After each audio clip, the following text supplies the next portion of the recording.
Okay, we are good to go. Is everyone ready?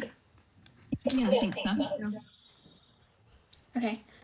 We will get started then.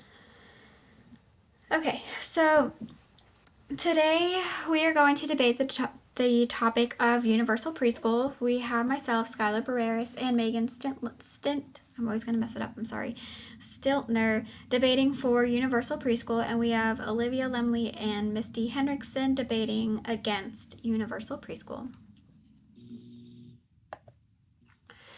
So let's go ahead and get started. Every child deserves a fair start, but millions begin life behind the curve. I'm here to argue for universal preschool because early education doesn't just help kids learn, it changes their futures, supports families, strengthens our nation, and I've been able to study programs like Head Start and federal proposals like the Build Back Better policy, and the evidence is clear. Investing early pays off for everyone. Okay, Misty and I will be arguing against universal preschool. We are not against preschool itself, but we are against making it universal for every child. Even though universal preschool sounds like a good idea at first, there are a lot of problems that people don't always talk about. Research shows that the benefits don't last, costs are extremely high, and expanding preschool for all kids can create issues for families, teachers, and whole communities. A one-size-fits-all program does not work for every child, and states often struggle to pay for it and keep the quality high.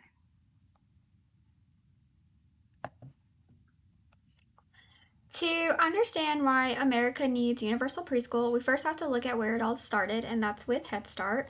Head Start was launched in 1965 as part of President Lyndon B. Johnson's War on Poverty. It was created to help children from low income families get a head start before kindergarten by providing early education, nutrition, and health services. It quickly expanded into a year round, federally funded program that helped millions of children gain their foundation they needed to succeed in school. Today, Head Start is viewed as an investment in children's future rather than just a temporary support program. According to the Office of Head Start in 2024, children who attend the program achieve more in school and develop stronger life skills than those who do not. Head Start also addresses a critical issue of educational inequality. Low-income communities often test lower and have fewer educational resources. This limits opportunities for many children. Universal preschool programs give their children a fair start in life, helping them develop early academic skills that can lead to higher educational achievement. At the same time, these programs can benefit the economy. When families have access to affordable preschool, parents can return to work sooner. This increases household income and contributes to a stronger national economy. But even with these points proven, the Head Start is not universal. It only serves families who can meet certain income requirements, leaving out millions of working and middle class families who will still struggle with the high cost of early education. That's where President Biden Builds Back Better framework comes in. In 2021, President Joe Biden introduced the Build Back Better framework, also known as the BBB. This was a proposal designed to strengthen the middle class and sorry, I think I had other slides that I forgot to go through. Okay.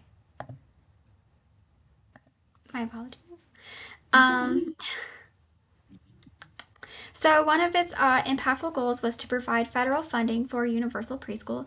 The BBB made high-quality early education accessible to all children, not just those from low-income families. The plan aimed to expand programs like Head Start to reach every family in the nation. It reflected a major shift in our country's values, recognizing that preschool is not just a privilege, it's a universal right and a smart investment in our nation's future. According to the White House archives, the BBB policy had three major points that included more than 5 million children would be guaranteed access to free preschool programs. Two, qualified teachers would earn equal pay to their counterparts in elementary schools. And three, programs would emphasize inclusion to serve children with disabilities. This kind of investment would support working families and ensure that every child begins school with the same chance to succeed. Unfortunately, the proposal did not pass the Senate, but its popularity and national support made one thing clear. The American people believe in universal preschool, and we understand that we need to invest in our youngest learners. Okay, so now I'll go into some main reasons why universal preschool has serious downsides for children, families, and communities. When we look at research, we see that universal preschool doesn't give kids long-lasting benefits. One of the biggest examples is the Tennessee preschool study.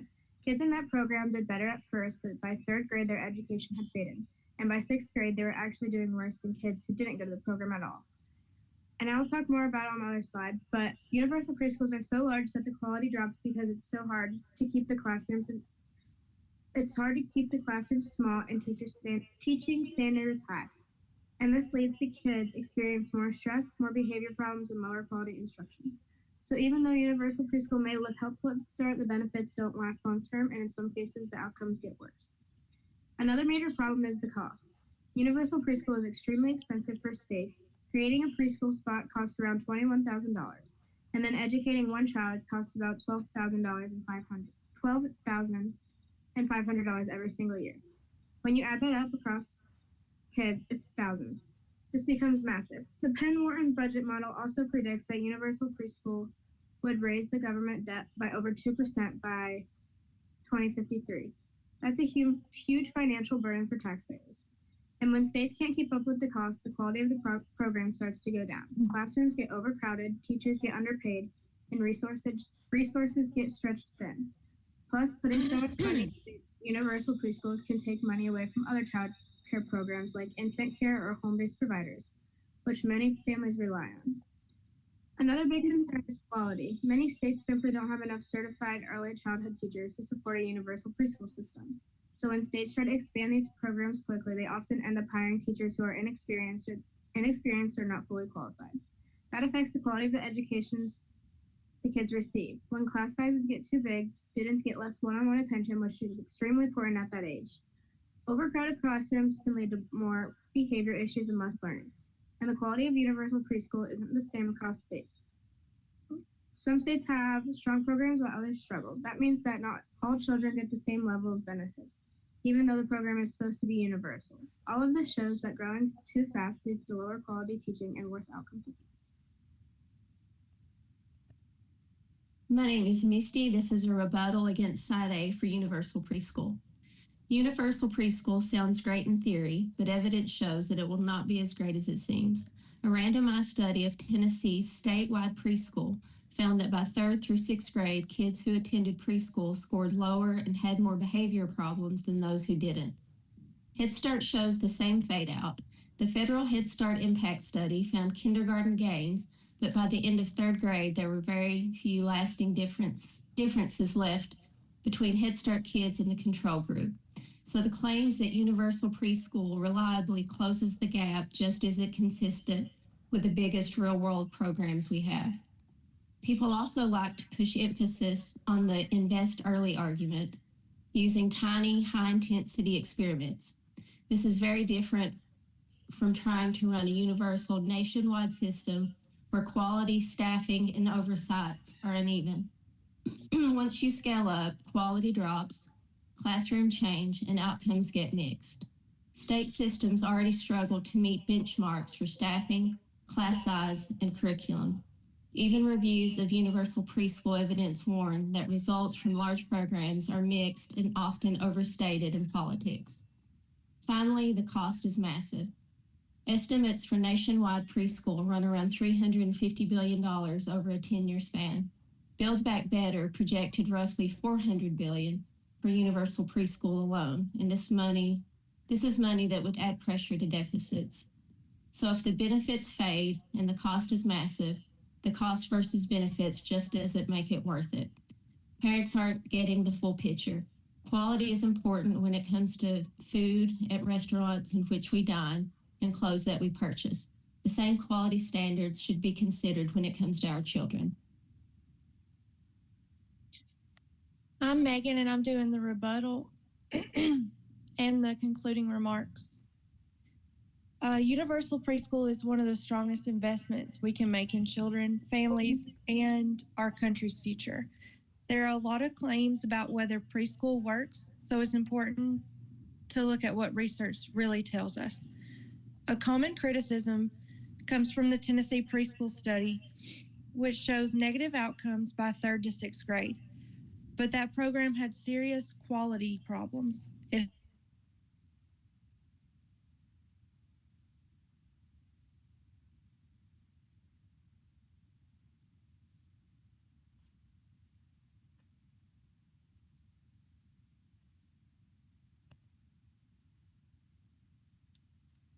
Did she cut out for you guys? Yeah. Okay. Did we lose her? Yeah, we'll just give it a minute, see if she can come back.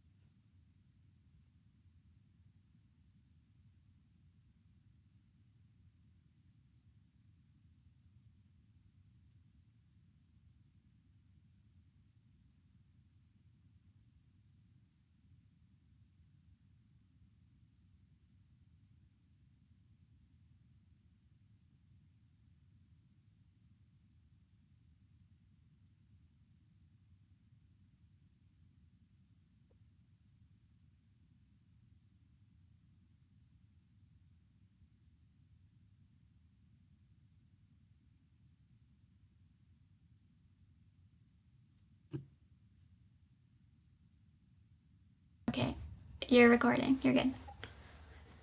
Okay, some argue that Build Back Better didn't pass, so there's no proof of universal preschool even working. But that bill was built on real evidence from states that already provide universal or near universal preschool. New Jersey, Oklahoma, and Boston have shown for years that universal preschool can be scaled effectively and produce strong outcomes for tens of thousands of children. The success of universal preschool does not depend on one piece of legislation. It already exists in multiple states. It's also said that early childhood benefits only come from small studies like the Perry program. But newer large-scale studies show the same result. Statewide programs involving thousands of students have found higher test scores, reduced special education placements, fewer suspicions, higher graduation rates, and better long-term economic outcomes. These aren't tiny pilot groups. These are full systems proving that universal preschool works on a large scale. Finally, we hear concerns about cost. Yes, universal preschool requires upfront investment, but it is one of the most cost-effective policies that we have.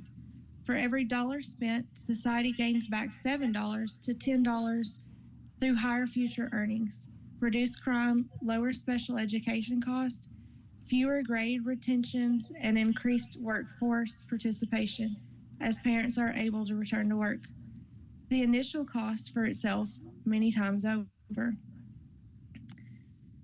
In conclusion, supporting universal preschool is an investment that pays off for families and communities. By giving every child every learning opportunity, we reduce future costs, strengthen the workforce, and help close long-standing gaps in education. In the long run, universal preschool isn't just an expense, it's a smart policy choice that benefits the entire country.